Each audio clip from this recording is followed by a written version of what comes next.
My name is Christina Jepsen, and I am a farmer. I was raised on a farm. My dad had been raised on a farm, so I'm actually at least fifth generation farmer in our family. But my dad was raised on a dairy farm and said he didn't want to have that much work all year round, so he just got no livestock, just grain only. And I was blessed to not have any brothers. And so anytime Dad would need help, he would say, Christina, you and your sister need to come out and help. And I ended up falling in love with it. I knew even from the time that I was in high school, my plan was I was going to go to college, I was going to get married, I was going to have kids, and I was going to eventually come back and farm with my dad. So I've been able to fulfill all of that. And I just really enjoy it. It's a passion. It's something that just really gets in your blood. And people that are not from the farm, they don't understand it. But those that are, just sit there and nod and go, yep, I get it. For those that I work the closest with, what I will call my team, my suppliers and those individuals, complete acceptance. They were used to seeing me with my dad, because I've worked with my dad since I was 12. But it was in 2008 that I actually got the official title and, my name on the loans for the farm. And so at that point in time, I started actually, making the purchases and doing all of that. And so for the people that I work with in that respect, I've had nothing but complete embrace.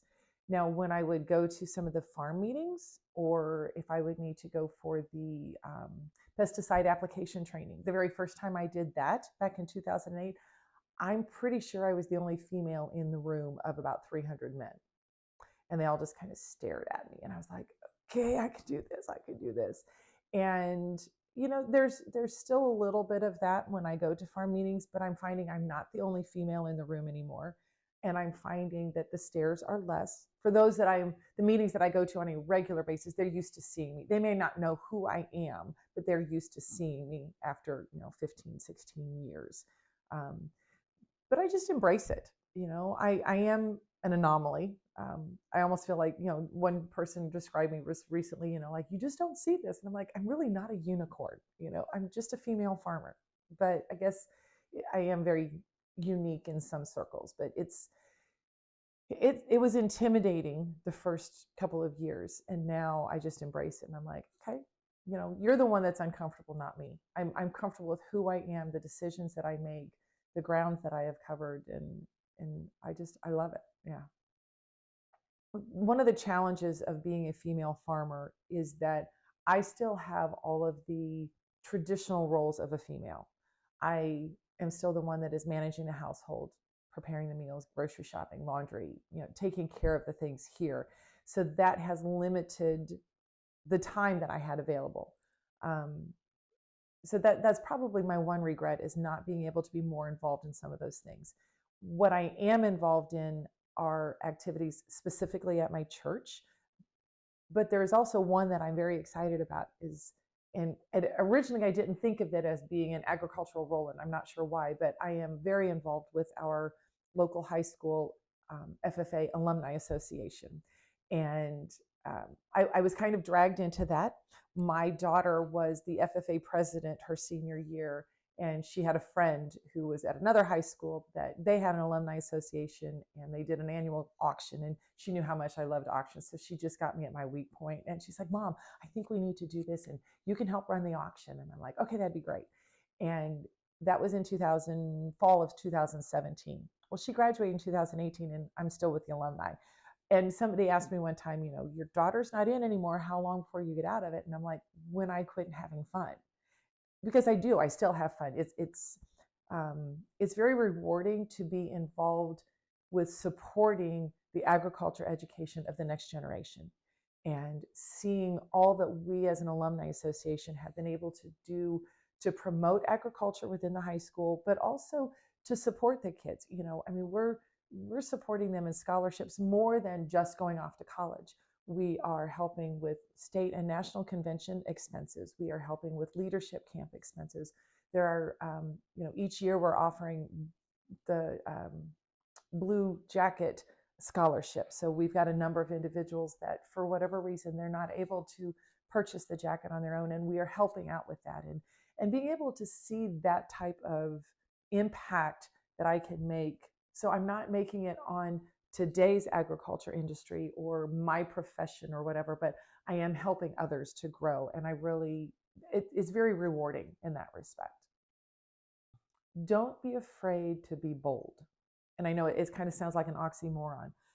When I was in high school, I was a wallflower. I absolutely was terrified of my shadow. And if I would have had to go through at that time what I went through when I started farming, I would not have been able to do it. I would not have been able to walk into a room of 300 men and be the only female. So there was a lot of personal and professional growth that I went through when I was working off the farm. So that would be my biggest thing. And one of the things that I've always tried to teach my children, especially my daughters, is to have that confidence. Even if you're not feeling it, portray it. Some of them say, fake it till you feel it. There's a lot of truth in that. If you present yourself as being bold, unless you tell somebody you're not bold, they're going to see you as being bold. Don't be afraid of being a unicorn. Don't be afraid of being different, because that's what's going to make you stand out. And that's what's going to help you grow the most. Don't try to blend in with the crowd. It's not worth it. The crowd is usually going the wrong way. I'm finding that even in agriculture, if everybody says do this, you need to go, well, let me look over here and see what this is doing. And so, yeah, I think that's my encouragement, is because a lot of times as women, we are told not to be aggressive. Okay, I can be assertive without being aggressive. I can be bold. I don't intend to be intimidating. I've been told by others that I can be intimidating, and that's never my intention.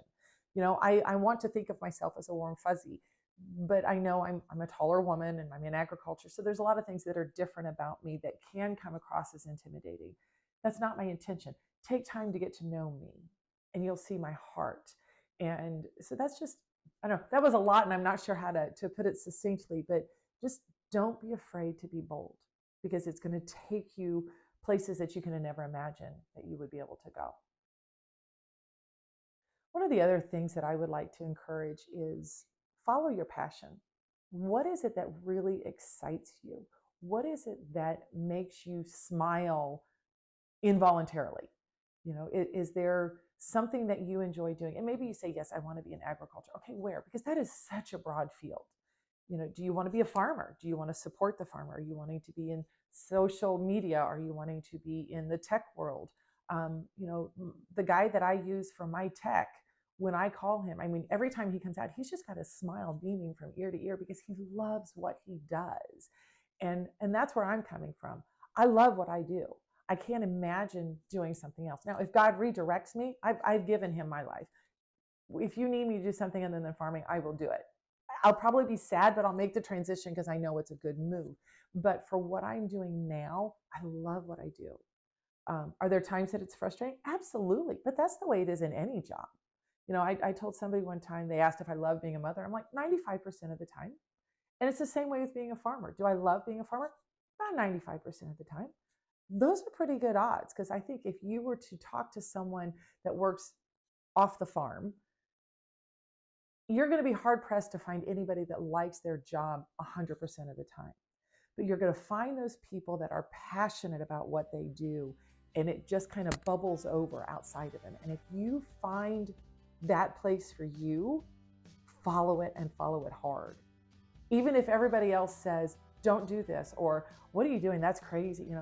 Follow it, go for it, because that is what's going to be rewarding to you. And that's going to be where you're going to find the personal growth and just self-satisfaction.